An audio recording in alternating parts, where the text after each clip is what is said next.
우리 옆에 계신 분들과 한번 같이 인사하실까요? 사랑하고 축복합니다.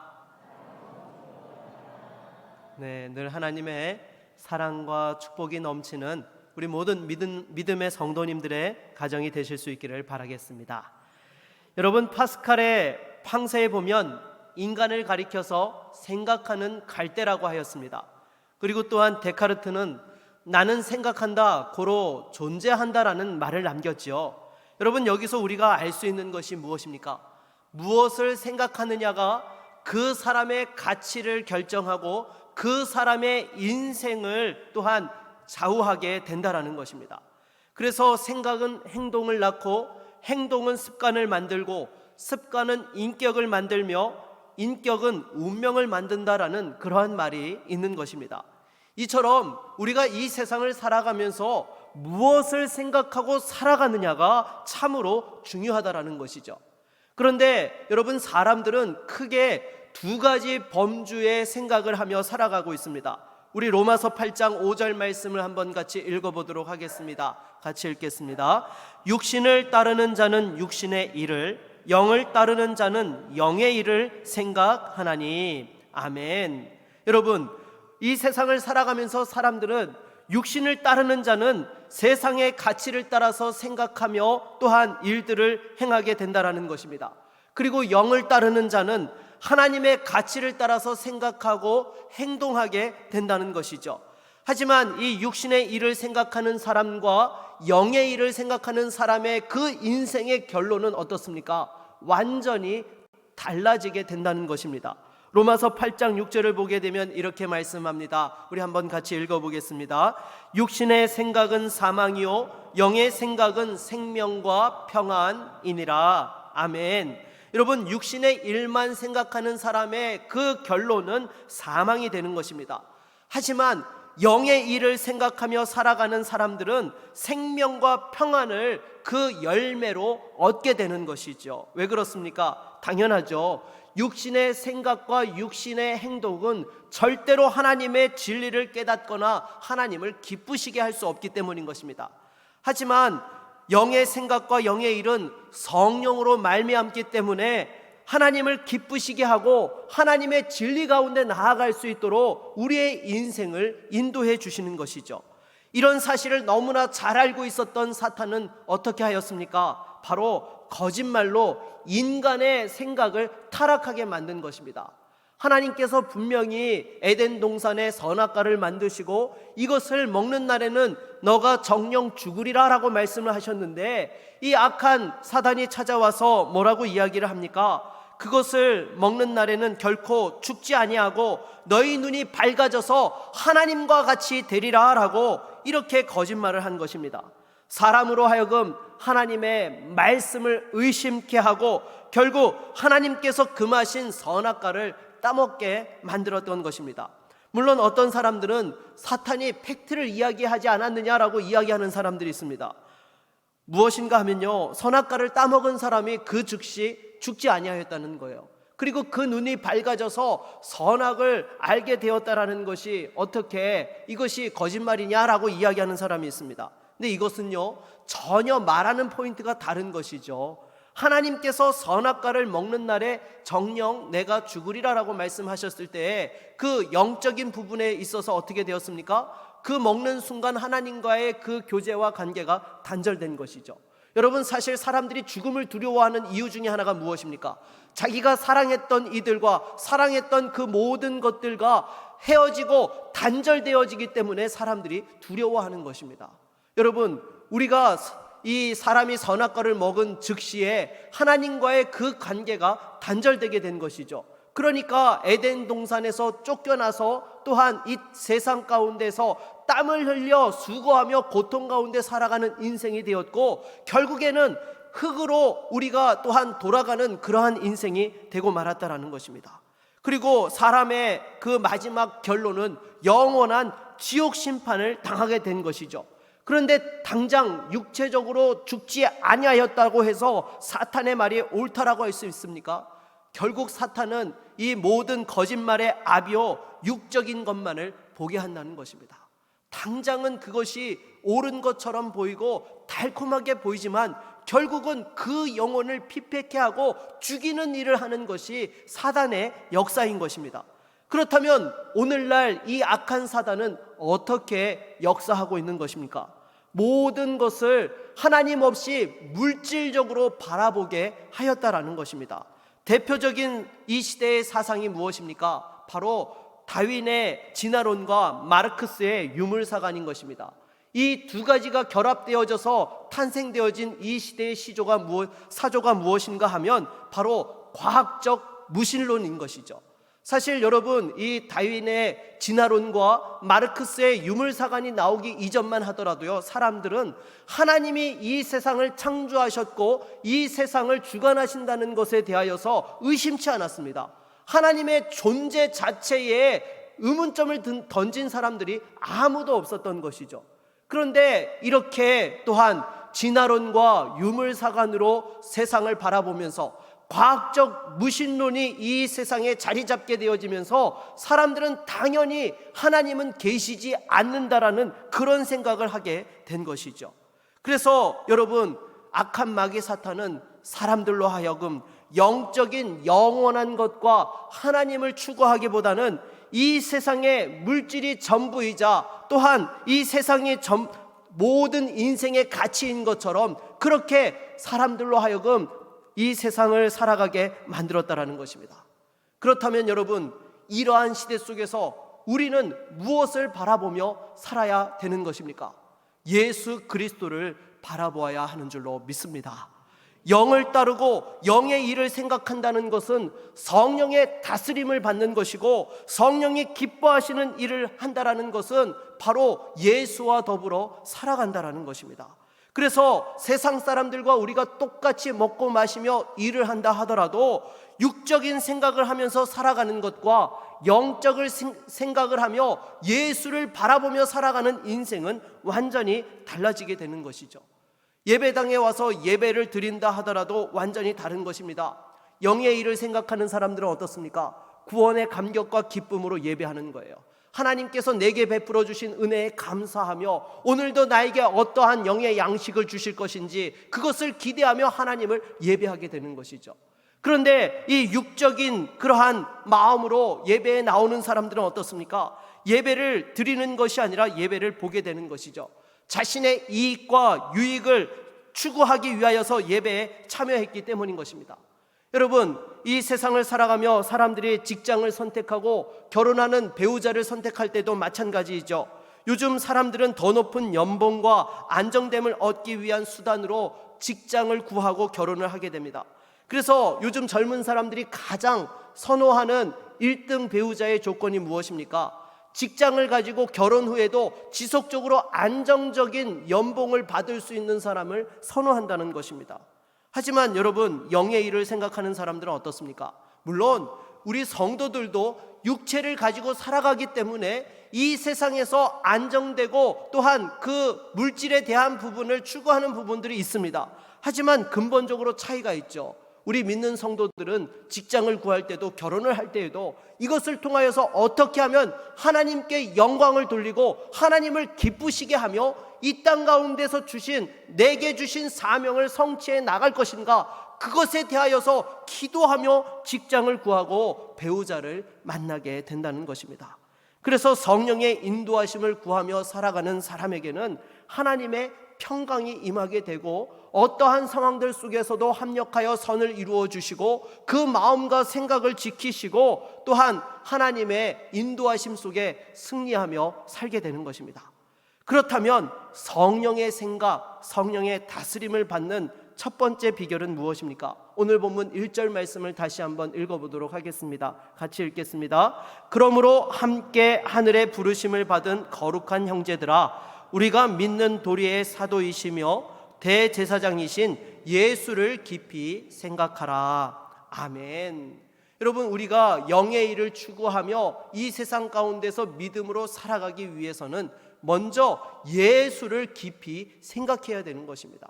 여러분, 여기서 깊이 생각하다라고 할 때 사용되어진 그 단어의 원어의 의미를 살펴보면요, 이것은 그냥 어떤 문제에 대해서 한번 지나가듯이 생각해 보는 것이 아니라 그것이 구체적으로 내 삶에 어떻게 적용될 수 있을지 집중해서 생각하는 것을 가리키는 것입니다.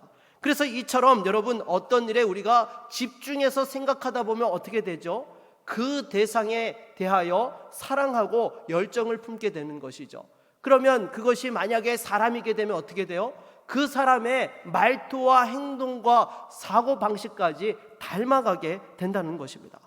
제가 한 번은 신방을 갔는데요, 그 성도님의 말투가 아주 독특한 거예요. 어떻게 보면 경상도 말투도 있는 것 같고, 어떻게 보면 전라도 말투도 이렇게 섞여 있는 거예요. 그래서 제가 물었어요. 성도님, 혹시 고향이 어디신가요? 그랬더니 이분이 왜 제가 그걸 묻는지 대번에 아시더라고요. 그러면서 하는 이야기가 뭔가 하면, 원래 고향이 경북인데 전라도 배우자를 만나서 살다 보니까 자기도 모르게 말투가 섞여버렸다라는 거예요. 그래서 주변에 가장 많이 듣는 이야기 중 하나가 중국 연변에서 왔느냐라는 그런 말을 듣는다는 거예요. 제가 그 말을 들으면서 이 성도님 부부는 참 행복하게 사시는 분들이구나라는 생각을 해보았습니다. 여러분, 솔직히 경상도 사람들이요, 다른 지방 사투리를 이렇게 배운다라는 것이 쉽습니까? 제가 볼 때 쉽지 않은 것 같아요. 제가 서울에 살 때도 보면요, 경상도에서 오신 분들은요, 수십 년이 지났는데도 딱 말씀만 들어보면 이분은 경상도에서 오셨구나 딱 알아요. 근데 전라도에서 오신 분들은요, 보면요, 이 말투가 서울 말투로 변해 있어가지고 정확하게 어디서 오셨는지 잘 이렇게 분간이 안 될 때가 많은 것이죠. 그런데 여러분, 이 배우자를 얼마나 사랑했으면 그 말투가 그렇게 섞여버렸겠습니까? 계속해서 행복하게 사실 수 있기를 바라겠습니다. 결국 집중해서 어떤 대상을 생각한다라는 것은 그 대상을 사랑하게 되는 거예요. 무엇보다도 예수 그리스도를 뜨겁게 사랑할 수 있는 저와 여러분 모두가 될 수 있기를 바라겠습니다. 다시 1절 말씀으로 돌아와서요, 예수를 생각하는데 어떤 측면에서 그러면 깊이 생각하라고 우리에게 말씀하고 있습니까? 믿는 도리의 사도이시며 대제사장이신 예수를 깊이 생각하라 라고 이렇게 말씀을 하고 있습니다. 먼저 사도라는 직분은 하나님께 보내심을 받은 자라는 그런 의미가 있습니다. 그런데 믿는 도리의 사도는 무엇입니까? 복음을 위하여서 보내심을 받은 자로서 우리 주님께서 어떻게 사명을 감당하셨는지를 깊이 생각해 보라는 것입니다. 우리 주님께서는 이 땅에서 공생애를 사시면서 철저히 하나님의 뜻을 밝히 드러내고 하나님의 그 말씀을 완성하고 성취하시는 것에만 집중하셨던 것입니다. 그러니 조금도 하나님의 아들로서의 권위를 주장하지 않으셨던 것이죠. 그러니까 2절 말씀을 보게 되면 무엇이라고 말씀합니까? 우리 같이 한번 읽어보겠습니다. 2절입니다. 그는 자기를 세우신 이에게 신실하시기를 모세가 하나님의 온 집에서 한 것과 같이 하셨으니 아멘. 여러분, 모세는 하나님의 집에서 사원과 같은 존재였습니다. 그러니 당연히 충성하는 것이 의무이자 또한 그 존재의 가치였던 것이죠. 그런데 우리 주님께서는 어떠셨습니까? 그 집의 사원이 아니라 사실은 아들인 것이죠. 주인으로서의 권리를 행사할 수 있는 그런 위치에 계셨습니다. 그런데도 이 땅에 오셔서 철저히 종과 같은 자세로 그 사명을 감당하셨다라는 것입니다. 하나님의 뜻을 이루기 위하여서 조금도 자신의 권리와 유익을 내세우지 않으셨다라는 것이죠.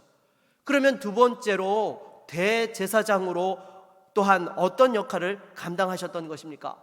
여러분, 대제사장이 기본적으로 하는 일이 무엇입니까? 하나님께 사람들의 죄를 구하고 또한 하나님의 그 용서하심을 전달하며 중보자로서의 역할을 감당하는 것이 대제사장의 역할인 것이죠.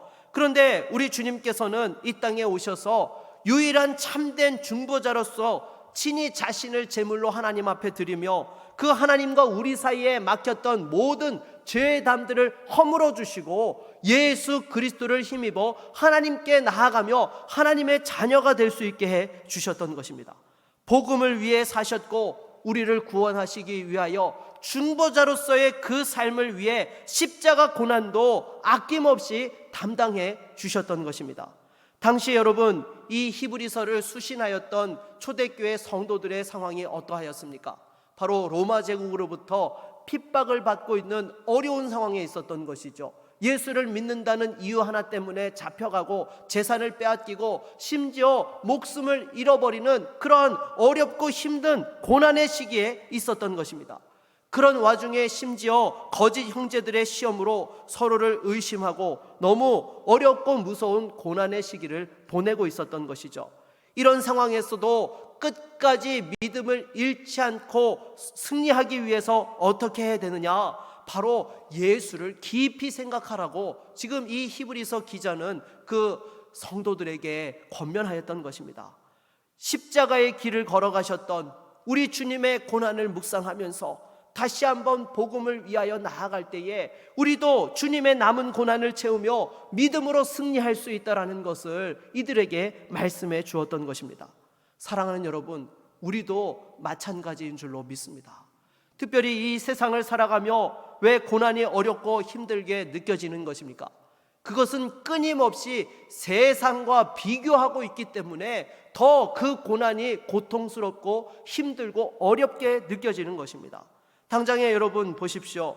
내가 정말로 또한 능력이 있는 사람이에요. 그래서 그러한 여러 가지 가지고 있는 뛰어난 탁월함에도 불구하고 고난을 당하게 되면 어떻게 생각하죠? 억울하게 생각하는 것입니다. 나는 이런 고난을 받을 이유가 없는데 왜 이런 고난을 받아야 되느냐라고 정말 그 삶에 대해서 분통을 터뜨리고 또한 억울해하게 되는 것이죠. 또 반대로 그 인생 가운데에 가진 것이 없고 어려움이 또한 만나게 된 사람들은 어떻습니까? 정말 내가 가진 것도 없는데 이런 어려움까지 오면 내가 어떻게 인생을 살아가느냐고 좌절하고 낙심하면서 그렇게 살아가게 된다는 것입니다. 사랑하는 여러분, 우리가 고난 가운데서도 바라보아야 될 것은요, 세상이 아닌 것입니다. 무엇보다도 예수 그리스도를 바라볼 수 있기를 바라겠습니다. 믿는 도리의 사도요 대제사장이신 예수를 생각하십시오. 우리 주님께서는 어떠한 권리도 주장하지 아니하셨고 억울해하지 아니하셨고 낙심치 아니하시고 오로지 하나님의 뜻을 찾아 그 뜻을 이루기 위하여서 그 길을 묵묵히 걸어가셨던 것입니다. 그래서 우리가 예수를 깊이 생각할 때에 이 세상의 눈으로 보지 못하는 하나님의 그 길을 보게 되고 하나님의 뜻을 깨닫게 되는 것입니다. 이사야서 55장 8절로 9절 말씀을 같이 한번 읽어보겠습니다. 같이 읽습니다. 이는 내 생각이 너희의 생각과 다르며 내 길은 너희의 길과 다름이니라. 여호와의 말씀이니라. 이는 하늘이 땅보다 높음같이 내 길은 너희의 길보다 높으며 내 생각은 너희의 생각보다 높음이니라. 아멘. 무엇보다도 세상과 비교하며 억울해하고 분노하며 좌절하고 절망하는 것이 아니라 예수를 바라보며 다시 한번 믿음으로 나아갈 수 있는 저와 여러분 모두가 될 수 있기를 바라겠습니다. 그러면 여러분, 우리가 또한 이 세상을 살아가면서 어떻게 또한 예수를 바라볼 것인가 라는 부분이 중요한 문제인 것입니다. 우리 7절로 8절 말씀을 다시 한번 같이 읽어보겠습니다. 같이 읽습니다. 그러므로 성령이 이르신 바와 같이 오늘 너희가 그의 음성을 듣거든 광야에서 시험하던 날에 거역하던 것 같이 너희 마음을 완고하게 하지 말라. 아멘. 여러분, 우리가 이 세상을 살아가면서 무엇을 바라보는가도 중요하지만은 그것을 어떻게 바라보느냐도 중요하다라는 거예요. 아무리 똑같은 대상을 바라보고 있어도요, 그 마음이 완고하고 닫혀져 있으면요, 그것을 통해서 이루어질 하나님의 뜻을 전혀 보지 못하게 되는 것이죠. 현실적인 어려움과 문제들만 크게 부각되게 되는 것입니다. 당장에 오늘 이 7절과 8절에서 하신 말씀이 무엇입니까? 이스라엘 백성들이 출애굽할 때에 가나안 땅으로 이동하면서 하나님 말씀 앞에서 이스라엘 백성들의 그 마음의 태도를 이야기하고 있는 것입니다. 이들은 정말로 하나님이 예비해 놓으신 축복에 대해서 기대하고 순종함으로써 귀 기울였던 것이 아니라 완고한 마음으로, 완악한 마음으로 하나님의 말씀을 들었던 것입니다. 그러니까 조금만 어려움이 와도 끊임없이 원망 불평함을 통하여서 마침내 하나님을 경록해 하였던 것이죠. 그렇다면 여러분, 이스라엘 백성들은 왜 이렇게 완고한 마음으로 들었던 것일까요? 그것은 바로 그 애굽에서 노예의 생활에 젖어 있었기 때문인 것입니다. 여러분, 노예의 삶의 특징이 무엇입니까? 늘 억울한 마음들이 있는 것이죠. 왜냐하면 나도 자유로운 인생을 살고 싶은데 노예로서 이렇게 다른 사람에게 억울하게 붙잡혀 살아가고 있다라는 그러한 여러 가지 또한 피해의식과 또 너무나 불만적이고 어려운 마음들을 품고 있는 것입니다. 그래서 마지못해 일들을 하게 되는 것이죠. 왜냐하면 이것은 아무리 해도 내게 유익이 없다라고 생각하기 때문에 마지못해서 또한 수동적으로 그러한 일들을 하게 되는 것입니다. 그런데 이스라엘 백성들이 그 출애굽을 하여서 애굽의 종된 신분에서 벗어났으면 이제 하나님 앞에서 하나님의 백성으로서 그 자유를 누리며 감사와 기쁨으로 능동적으로 주의 말씀에 귀 기울이고 살아가야 되는데 여전히 그 애굽의 종되었던 사고방식에서 벗어나지 못해서 여전히 하나님 앞에 그와 같은 마음의 자세로 대하였다라는 것입니다. 그러니 지금 그 광야를 지나면서 낮에는 구름 기둥, 밤에는 불 기둥으로 지켜주시고 또한 만나와 메추라기로 먹여주시면서 그들의 인생을 책임져 주시고 축복의 땅으로 인도해 가시는데도 불구하고 피해의식에 젖어서 도리어 끊임없이 원망 불평만 늘어놓았다라는 것입니다. 여러분, 이러면요 절대로 하나님이 예비하신 축복과 영광을 누리지 못하게 되는 것이죠. 요나 선지자도 보십시오. 하나님께서 니느웨를 구원하시기 위하여서 귀한 사명을 맡겨주셨어요. 하나님의 눈으로 바라본다면 여러분, 그 니느웨 백성들이 구원받았을 때 어떻게 해야 되는 것입니까? 정말로 하나님 앞에 감사하면서 이 귀한 일을 위하여서 나를 사용해 주신 것에 다시 한번 영광 돌리는 그러한 모습이 있었을 것입니다. 그런데 여러분, 요나 선지자는 어때요? 그 니느웨를 인간의 눈으로만 바라보았던 것입니다. 인간의 눈으로 바라보니까 니느웨는 이스라엘의 철전지 원수나라인 거예요. 그 원수나라가 구원받는다는 것이 너무나 속상하고 이들은 멸망당해야 된다라고 생각하고 있으니까 하나님께서 그 역사를 이루어 가시는데도 불구하고 전혀 감사치 못하고 도리어 끝까지 원망 불평하면서 그 요나서를 마치게 되었던 것입니다. 그리고 또한 두 번째로 이스라엘 백성들이 그 하나님의 음성을 완고함으로 또한 들었던 이유가 무엇입니까? 애굽을 그리워하였기 때문인 것입니다. 다른 말로 하면 세상을 사랑했기 때문인 것이죠. 그런데 지금 이 이스라엘 백성들이 어디를 지나고 있어요? 광야를 지나고 있어요. 세상의 어떠한 쾌락과 즐거움을 맛볼 수 없으니까 여러분, 그것에 불만을 품고 하나님의 음성을 완고한 마음으로 듣게 되었던 것입니다. 그것을 가리켜서 10절을 보니까 우리 같이 한번 읽어볼까요? 10절입니다. 그러므로 내가 이 세대에게 노하여 이르기를 그들이 항상 마음이 미혹되어 내 길을 알지 못하는도다 하였고. 아멘. 여러분, 세상을 사랑하면요 세상에 미혹되어서 그 하나님의 길을 절대로 깨닫지 못하는 것입니다. 하나님께서 아무리 축복을 예비해 놓으셔도 끊임없이 세상으로 돌아가고 싶다고 하나님 앞에 원망하고 또한 하나님을 또한 경록케 하는 그런 일들이 일어나게 되는 것입니다. 저와 여러분도 마찬가지인 것이죠. 하나님께서 일하시는 현장에 우리가 부르심을 받고 쓰임 받을 때에 어떻게 해야 되는 것입니까? 무엇보다도 이 세상의 모든 상처와 아픔들을 십자가 앞에 내려놓을 수 있기를 바랍니다. 주의 보혈로 깨끗이 치유함을 받고 회복함을 받은 사람만이 이전의 상처와 아픔 때문에 걸려 넘어지는 모습들이 없는 거예요. 우리가 주의 일을 할 때에도요 이것은 참으로 중요한 것입니다. 상처와 아픔이 온전히 치유되지 못하면요 오히려 하나님을 섬긴다 하면서도 주변 사람들을 힘들게 하고 나도 힘들게 되는 그런 일들이 발생하게 되는 것이죠. 그리고 또한 여러분, 무엇보다도 하나님께서 우리에게 주시는 그 자유함을 누리고 그 축복의 기쁨을 알게 될 때에 여러분, 우리는 정말로 하나님의 그 눈으로 세상을 보게 되어지고 하나님의 눈으로 그 모든 일들을 감당할 수 있게 될 때에 정말 기쁨을 누릴 수 있게 되는 것입니다.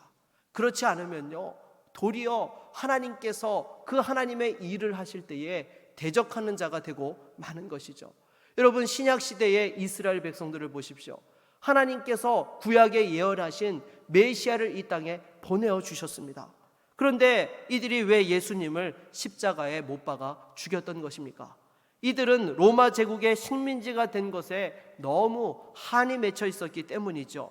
그러니 자신들이 기대했던 메시아는 자기들을 정치적으로 해방시켜줄 그런 메시아를 기다리고 있었는데, 여러분, 우리 주님께서는 정치적 메시아로 이 땅에 오신 것이 아니라 하나님의 뜻을 따라서 죄의 문제를 해결해 주시는 영적인 메시아로서 이 땅에 오셨던 것입니다. 물론 여러분, 인간인지라 잘못 생각할 수 있습니다. 하지만 여러분, 하나님께서 죽은 자가 살아나게 하여 주시고 귀신을 쫓아내고 병든 자가 치유되는 기적을 통하여서 하나님께서 보내신 메시아이심을 분명하게 드러나게 해 주셨던 것입니다.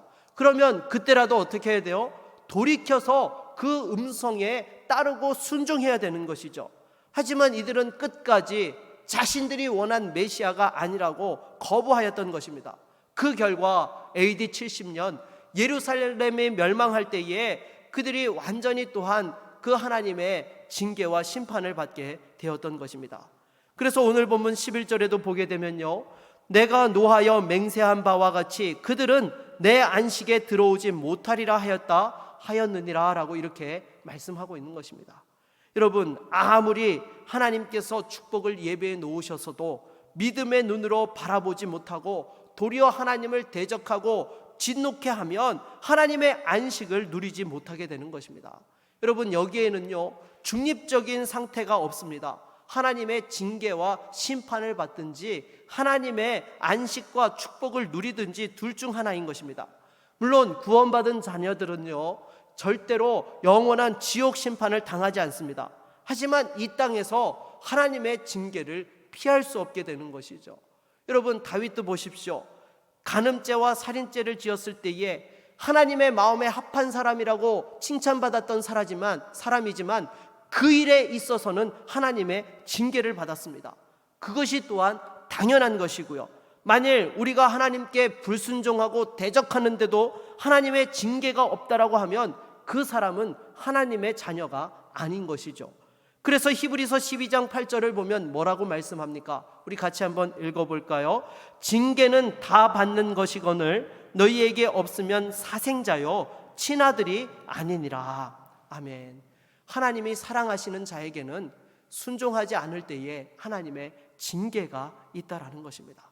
사랑하는 여러분, 어떻게 신앙생활을 하시겠습니까? 하나님이 예비하신 축복을 깨닫고 누릴 수 있는 인생이 될 수 있기를 바라겠습니다.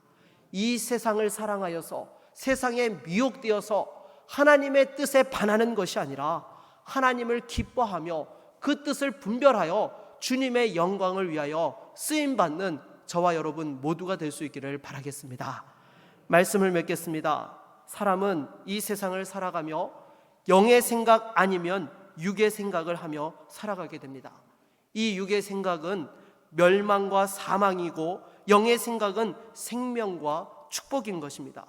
그 영의 생각을 제대로 할 수 있는 비결이 무엇입니까? 바로 예수를 깊이 생각하는 것입니다. 예수를 바라볼 때에 우리는 이 땅 가운데에서도 하나님의 그 길과 하나님의 뜻을 분별하고 하나님의 영광을 위하여서 쓰임받는 인생이 되는 것입니다.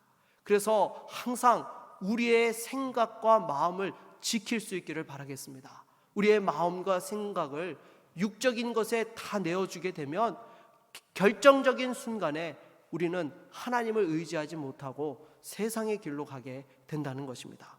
그래서 생각은 행동을 낳고 행동은 습관을 만들고 습관은 인격을 만들고 인격은 인생을 만든다라는 것, 여러분 절대로 잊지 말기를 바라겠습니다. 무엇보다도 하나님의 자녀답게 예수를 깊이 생각하며 우리의 말과 행동과 삶을 통하여서 온전히 하나님의 영광을 나타내고 주님과 동행하며 승리할 수 있는 복된 믿음의 종들이 다 되실 수 있기를 주의 이름으로 축원합니다.